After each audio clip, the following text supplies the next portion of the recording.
गङ्गातरङ्गकमनीयजटाकलापं गौरीनिरन्तरविभूषितवामाभागं नारायणप्रियमनङ्गमदापहारं वाराणसीपुरपतिं भज विश्वनाथम्।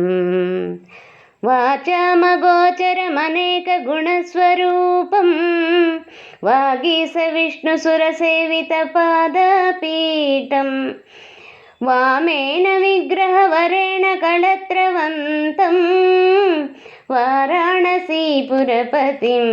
भज विश्वनाथम्।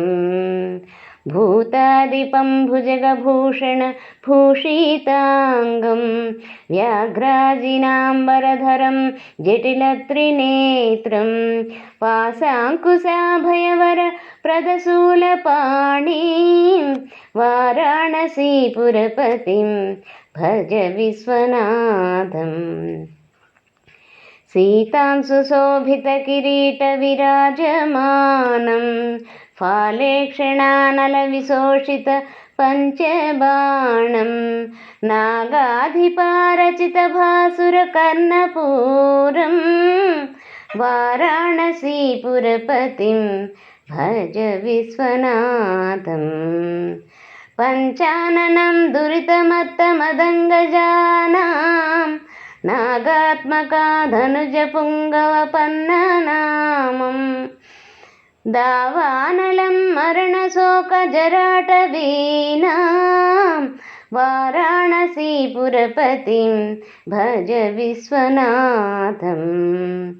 तेजोमयं सुगुणनिर्गुणमद्वितीयम् आनन्दकन्दमपराजितमप्रमेयं नागात्मकं सकलनिष्कळमात्मरूपं वाराणसीपुरपतिं